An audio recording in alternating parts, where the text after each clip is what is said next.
आज लाइव होने का मेरा मकसद था कि आप सब लोगों के साथ आयुष काढ़ा, जो कि आजकल बहुत प्रचलन में है, उसके बारे में कुछ बात की जाए। तो आयुष काढ़ा क्या है, इसका हमारी इम्यूनिटी में क्या रोल है, इस पे बात करना बहुत ज़रूरी है।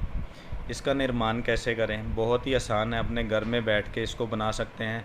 बहुत सारी कंपनियां पेटेंट आयुष काढ़ा कैप्सूल टैबलेट फॉर्म में ले आई हैं, लेकिन इसको बनाना इतना आसान है कि अगर हम ये भी ना बना पाएँ अपने आप अपने घर में, तो फिर बाकी काम करने तो और मुश्किल ही लगेंगे। तो आयुष काढ़ा के कंटेंट्स क्या हैं इसमें? ये भारत सरकार द्वारा जारी किया गया है इस कोविड प्रोटेक्शन में, इसको कोविड में अपनी इम्यूनिटी को बनाने के लिए, या अगर कोविड के कोई सिम्टम बॉडी में आते हैं उनसे बचने के लिए।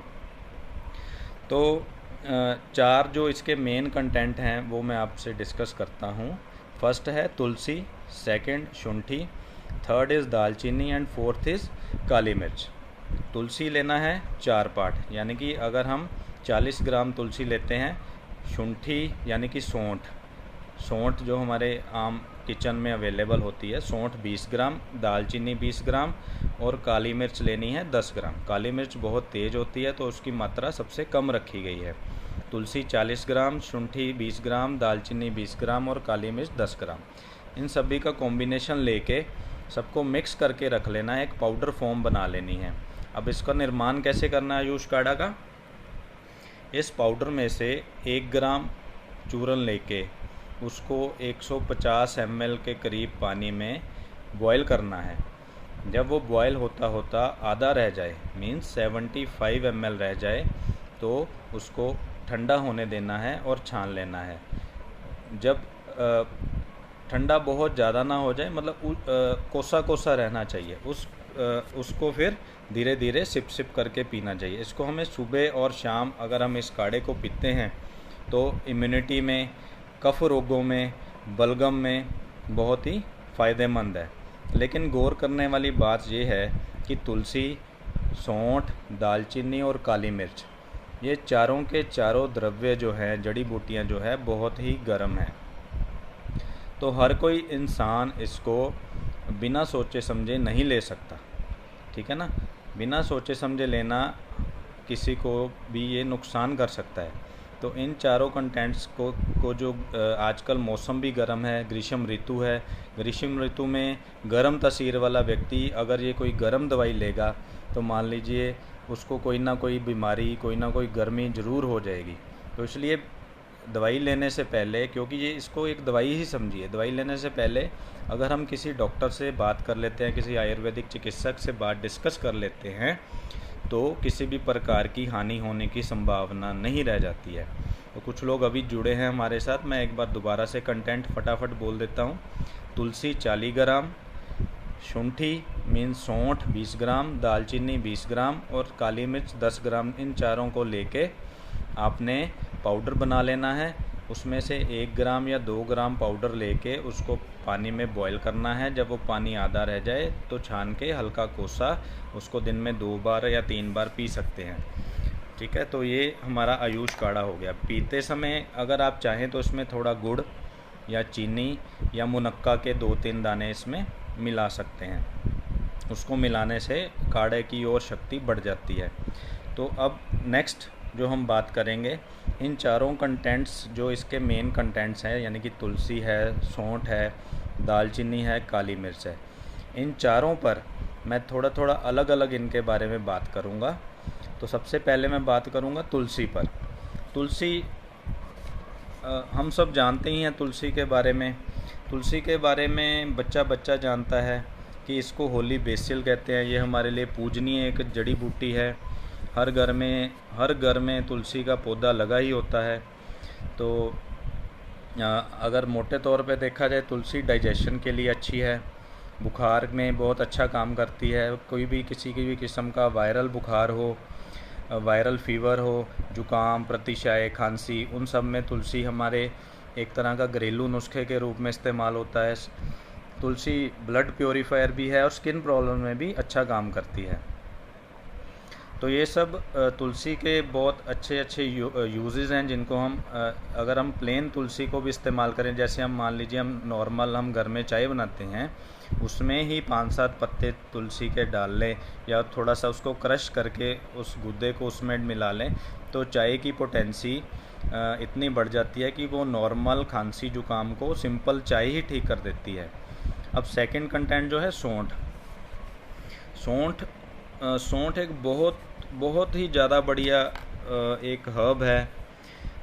जिनको डाइजेशन संबंधी प्रॉब्लम्स रहती हों, जैसे कि अगर किसी को डाइजेशन लेट होता हो, कोई डाइजेशन कुछ खाना खाते हैं पेट में भारीपन हो जाता है, डाइजेस्ट नहीं होता, तो वो इसको ज़रूर इस्तेमाल कर सकते हैं, उनको इसका इस्तेमाल ज़रूर करना चाहिए। सौंठ का चूरन मात्रा कम रखनी चाहिए और आधा चम्मच से भी थोड़ा कम मात्रा में इसको लेना चाहिए। तो अभी मैं इसके बारे में और बात करता हूँ। एक क्वेश्चन आया है सुखप्रीत कौर जी का, गर्मी में ये चारों कंटेंट डाइजेस्ट करने के लिए क्या किया जाए। तो बड़ा इम्पोर्टेंट क्वेश्चन है सुखप्रीत कौर जी ने जो पूछा है मुझसे। आप जानते ही हैं सुखप्रीत जी कि गर्मी का मौसम है, गर्मी के मौसम में गर्म दवाई लेंगे तो हमारे शरीर में गर्मी पड़ने के 100% चांस हैं। तो गर्मी से बचने के लिए एक तो जब हम ये इसका काढ़ा बनाएंगे तो कोशिश कीजिए कि उसकी मात्रा जो है कम से कम रखेंगे, अर्थात 1 ग्राम इसकी मात्रा लेके अगर हम उसका काढ़ा बनाएंगे और उससे क्या होगा कि ये काढ़ा उतना तेज़ नहीं रह जाएगा जितना कि इसमें द्रव्य तेज गर्म है, तो इसकी गर्मी जो उष्णता है इस काढ़े की वो कम हो जाएगी। तो इस प्रकार से अगर हम इसका यूज़ करेंगे तो हम आम लोगों में भी इसका इस्तेमाल किया जा सकेगा। तो ये चारों कंटेंट डाइजेस्ट करने के लिए, भाई ये जो चारों कंटेंट्स हैं वो ऑटोमेटिकली एक तरह से डाइजेशन का कार्य करेंगे, क्योंकि जिस भी योग में शुंठी पड़ जाए, मीन्स कि सौंठ पड़ जाए और काली मिर्च पड़ जाए, वो ऑटोमेटिकली डाइजेशन के लिए अच्छी हो जाती है। लेकिन एक पेशेंट जो होते हैं एसिडिटी के, वो बिल्कुल भी इस काढ़े का इस्तेमाल ना करें। जिनको एलोपैथी गोली पेंटोपैराजोल, जिनटेक या जेलुसिल वगैरह डेली लेने की आदत है, वो इस काढ़े को लेने से पहले अपना तासीर को जांच लें, और काढ़े को लेने से पहले अगर उनको लेने के बाद अगर उनकी एसिडिटी में वृद्धि होती है, एसिडिटी बढ़ती है, तो इस काढ़े को वो इस्तेमाल ना करें। तो तीसरी एक सौंठ का बहुत अच्छा उपयोग है। सौंठ को थोड़ा सा सौंठ लेके उसको दूध में उबाल लें और उस दूध को डेली पीने से दर्दों की प्रॉब्लम बहुत अच्छी, दर्दों में लोगों को थोड़ा थोड़ा जॉइंट पेन्स जो प्रॉब्लम रहती है उसमें सौंठ वाला दूध पीने से बहुत फ़ायदा होता है। तो नेक्स्ट इसका कंटेंट है दालचीनी। दालचीनी भी स्वभाव से गर्म दवाई है। दालचीनी का हार्ट एलिमेंट्स में बहुत अच्छा यूज़ है। हार्ट एलिमेंट्स मीन्स हार्ट की बीमारियों में, दिल के जितने भी रोग हैं, ख़ास तौर से ब्लॉकेज में। अमेरिका में एक रिसर्च हुई है जिसमें पता चला है कि अगर दालचीनी का उपयोग किया जाए, दालचीनी का उपयोग डेली किया जाए, दिन में 2 बार 1 ग्राम चूरन की मात्रा में, 1 ग्राम बहुत कम होता है, 1 चम्मच में अगर हम चूरन लें तो 5 ग्राम आता है। तो आप सोच लीजिए चम्मच का जो 5वां हिस्सा है वो हमें दालचीनी का लेना है सुबह शाम, लेकिन वो भी अपनी तासीर के हिसाब से। तो इसके अलावा ये वायरल फीवर में, फ्लू में, स्किन रोगों में भी काम करती है। तो एक नेक्स्ट क्वेश्चन मैं लेने जा रहा हूँ श्वेता जैन जी का। सर, जिनको नक्सीर की प्रॉब्लम है उनको लेना चाहिए। बहुत ही अच्छा क्वेश्चन है। नक्सीर की बात करें तो नक्सीर भी एक तरह का गर्मी का रोग है। तो जिनको गर्मी के रोग हैं, किसी भी तरह की गर्मी के रोग हैं, उनको भी ये काढ़ा बहुत ही सोच समझ के लेना चाहिए, क्योंकि ये गर्मी के रोगों को बढ़ा सकती है। अगर किसी को नक्सीर की प्रॉब्लम है तो मैं एज ए डॉक्टर उसको ये काढ़ा लेने का सजेशन नहीं दूंगा। ऐसे केसेस में उनको गिलोय का सत्व मार्केट में बना बनाया मिलता है, बैद्यनाथ कंपनी का आता है, डाबर का आता है, जंडू का आता है, बहुत सारी अच्छी अच्छी जो आयुर्वेदिक कंपनियां हैं, इवन बाबा रामदेव की पतंजलि ग्रुप का भी आता है। तो नक्सीर, जिन लोगों को नक्सीर की प्रॉब्लम होती है, नाक से ब्लड आ जाता है अक्सर, तो वो गिलोय का सत्व यानी कि चूरन, गिलोय सत्व एक गिलोय का सत्व होता है, उसका इस्तेमाल करें। गिलोय का सत्व की मात्रा 500 मिलीग्राम यानी कि 1 ग्राम से भी आधा दिन में 2 बार या 3 बार लिया जा सकता है। तो नक्सीर की प्रॉब्लम में हमें इन गर्म जड़ी बूटियों की बजाय ठंडी जड़ी बूटियाँ जो इम्यूनिटी वर्धक हों उनका इस्तेमाल करना चाहिए। तो अब दो और एक काली मिर्च है। काली मिर्च भी कफ रोगों में बहुत अच्छा काम करती है। अगर किसी को गले में बलगम रहती है, वो थोड़ी सी काली मिर्च लेके मुंह में रख के अगर उसको चूस भी लेता है तो उसके कफ रोगों में, बलगम में उसको आराम मिलता है। 2 खास जड़ी बूटियां हैं, अश्वगंधा और गिलोय, जिनके बारे में हम अक्सर एक दूसरे से चर्चा करते हैं, पढ़ते हैं। ये आयुर्वेद की, हमारे शास्त्रों की 2 ऐसी वंडरफुल जड़ी बूटियां हैं जो ऑलमोस्ट हर तरह के रोग में काम करती हैं। अश्वगंधा एक शरीर की शक्ति बढ़ाने में, शरीर का वेट गेन करने में बहुत ही बढ़िया जड़ी बूटी मानी जाती है। इसका भी 2 ग्राम या 3 ग्राम चूरन लेके दूध में उबाल के पिया जा सकता है। दूध में 1 इलायची पीस के ज़रूर डालें, क्योंकि अश्वगंधा थोड़ा सा पचाने में भारी होती है। और गिलोय आप सब जानती हैं, बेल रूप में ये उगती है। इसको एक बार उगाने पर बहुत जल्दी से ये बढ़ जाती है। तो इसका एक छोटा सा टुकड़ा लेके उसको पहले क्रश कर लें और उसके बाद उसको पानी में उबाल के उस पानी का उपयोग किया जा सकता है। उसमें अजवाइन चूरन मिला के अगर उस पानी का उपयोग किया जाए तो किसी भी प्रकार के बुखार में वो फ़ायदा करती है। तो जिनको भी मैं ये योग बता रहा हूँ कुछ दोबारा पूछना तो वो मैसेज बॉक्स में दोबारा मैसेज कर सकते हैं। तो हमने क्या जाना कि हमारी किचन ही हमारी इम्यूनिटी है। हमारे किचन में जो जितनी भी जड़ी बूटियां हैं, मसाले हैं पड़े हैं, वो सब हमारी इम्यूनिटी को बढ़ाते हैं। शायद यही एक कारण हो सकता है कि कोरोना का इफ़ेक्ट हमारे पंजाब में इतना ज़्यादा नहीं हो पा रहा है, क्योंकि इन जड़ी बूटियों का हम रोज़ाना अपने डाइट में इनको इस्तेमाल करते हैं। अब सेकंड है, नाक में डेली हमें कोई ना कोई ऑयल लगाना चाहिए सुबह शाम, ताकि कोई भी अगर डस्ट की एंट्री हो, वायरस की एंट्री हो तो वो वहीं पे रुक जाए। जैसे कि हम इसके लिए क्या क्या इस्तेमाल कर सकते हैं, बादाम रोगन इस्तेमाल कर सकते हैं, देसी घी, सरसों का तेल या तिल तेल, इनमें से किसी का भी उपयोग आप नाक में जस्ट हल्का सा अप्लाई करना है दोनों साइड में, और बस नॉर्मल अप्लाई ही करना है, ताकि कोई भी जो कीटाणु हैं, जो डस्ट के छोटे छोटे पार्टिकल्स हैं, वो अंदर ना जाए। इसको लगाने से हम कई तरह की एलर्जी से भी अपना बचाव कर सकते हैं। तो एक आयुष मंत्रालय ने नारियल तेल का कवल करने को बोला है। वो कैसे करना है, थोड़ा सा 1 चम्मच नारियल तेल लेके उसको मुंह में रखना है अपने, और मुंह में कुर्ले की तरह घुमाना है, और 1 मिनट बाद उसको बाहर स्पिट कर देना है और गर्म पानी से कुल्ला कर लेना है। नारियल पानी को इस तरह नारियल तेल को इस तरह इस्तेमाल करने से माना जाता है कि मुंह में जितने भी इन्फेक्शंस हैं या दांतों को स्ट्रॉन्ग बनाने के लिए इसका उपयोग किया जाता है। हल्दी, Isha Jain, is it safe for kids? Isha Jain ji, भाभी आप आयुष काढ़े के बारे में पूछ रहे हैं कि is it safe for kids? आप क्वेश्चन मेरा थोड़ा क्लियर कर दें, फिर मैं आपको बताता हूँ। इसके बाद हल्दी वाला दूध है। एक राजेश जैन जी ने पूछा है कि ठंडी तासीर वाला कोई काढ़ा जो गर्मी में अच्छा रहे। जितने भी काढ़े होते हैं जड़ी बूटियों से बनते हैं, उनकी तासीर हल्की गर्म रहती है।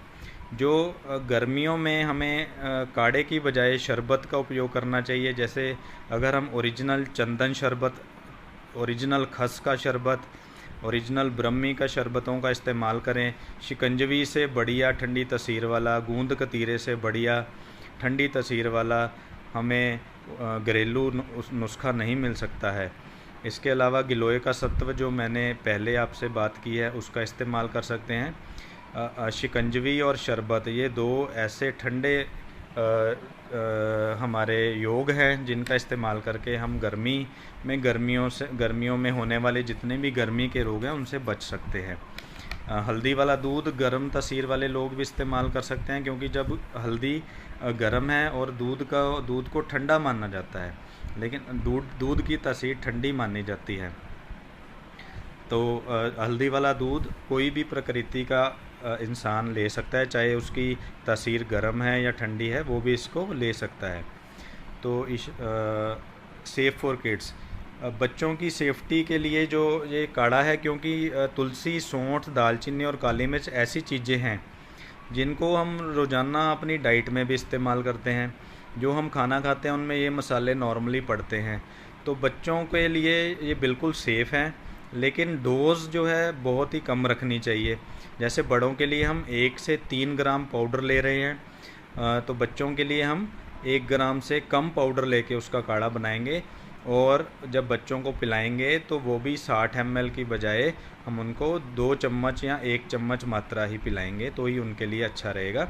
ज़्यादा मात्रा में देने से आजकल बच्चे वैसे भी चिप्स हैं, जो फ़ास्ट फूड हैं वो ज़्यादा खाते हैं, जिसके वजह से उनके पेट में गर्मी रहने लग गई है, उनको एसिडिटी की प्रॉब्लम होने लग गई है। बहुत सारे पीडियाट्रिशियन जो बच्चों के डॉक्टर हैं, आजकल मैंने देखा है कि वो बच्चों को पेंटोपेराज़ोल, लिस्नोपेराज़ोल जैसे एसिडिटी की दवाइयाँ लिखने लग गए हैं। तो ये हमारे लिए एक चेतावनी भी है कि हम इतनी बच्चों की डाइट पे अवश्य काम करें, क्योंकि अगर हम बच्चों को बचपन से ही डाइजेशन के लिए एंटासिड देने पड़ेंगे तो उनकी इम्यूनिटी आगे चलकर डेफिनेटली वीक हो जाएगी।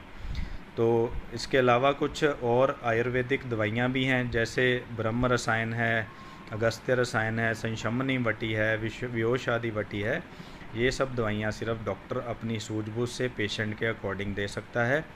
और इम्यूनिटी कैसे बढ़ानी है, सबसे इम्पोर्टेंट है जिस चीज़ की डेफिशिएंसी, जिस चीज़ की कमी हमारी बॉडी में होगी, अगर हम उस चीज़ को इस्तेमाल करेंगे तो हमारी इम्यूनिटी बढ़ जाएगी। फॉर एग्ज़ाम्पल, अगर हमारी बॉडी में विटामिन डी की डेफिशिएंसी है, विटामिन डी की डेफिशिएंसी है, तो हमारी इम्यूनिटी विटामिन सी लेने से नहीं होगी। वो डेफिनेटली विटामिन सी हेल्प करेगा, लेकिन जितनी बेनिफिट हमें विटामिन डी को लेने से होगी, उतना किसी और चीज़ को लेने से हमारी इम्यूनिटी इम्प्रूव नहीं होगी। तो इम्यूनिटी के लिए बिना सोचे समझे भी चीज़ों को इस्तेमाल मत करें। हाँ, आप सब लोग पढ़े लिखे लोग हैं, तो कोई भी नुस्खा या कोई भी काढ़ा या कोई भी जड़ी बूटी इस्तेमाल करने से पहले उसको अच्छी तरह से सोच समझ लें, अपनी तस्वीर को जांच लें। आप अपनी तस्वीर को कैसे जांच सकते हैं कि आपकी तस्वीर गर्म है या ठंडी है? वो नॉर्मली क्या होता है कि जब हम कोई भी गर्म चीज़ इस्तेमाल करते हैं तो हमारे शरीर पर दाने निकल आएँ, गले में गला सूखा सूखा सा रहने लग जाए, जैसे पिंपल्स हो जाते हैं, और इस तरह के कोई भी जो गर्मी के रोग हो जाएं, तो वो तो हमें उन लोगों को गर्म चीज़ों का इस्तेमाल नहीं करना चाहिए। तो इन्हीं सबके साथ मेरा आज का जो टॉपिक है वो फिनिश हुआ कि आयुष काढ़ा हमारी सेहत के लिए, आज के इस कोविड-19 के दौर में बीमारी से बचने के लिए, जुकाम जैसे सिम्टम से बचने के लिए, कोविड-19 से बचने के लिए जो हमने आयुष काढ़ा का उपयोग है, उसका डेली उपयोग करना चाहिए। लेकिन आजकल ग्रीष्म ऋतु में थोड़ा सा ध्यान से इस्तेमाल करना चाहिए, मात्रा ज़्यादा लेने की ज़रूरत नहीं है, एसिडिटी रहती है, तो इसका इस्तेमाल ज़्यादा मत करें। तो मैं आप सबका एक बार फिर से धन्यवाद करता हूँ कि आपने आज लाइव होने पर हम मेरे साथ इस सेशन को सुना। तो थैंक यू आप सबका, वंस अगेन मैं आप सबका थैंक यू करता हूँ। अगर आपका इसके अलावा भी कोई क्वेश्चन है या क्वेरी है, 9815606162 मेरा व्हाट्सएप नंबर है, उस पर बात करके आप मुझसे जब भी मर्जी निसंकोच पूछ सकते हैं। Thank you friends.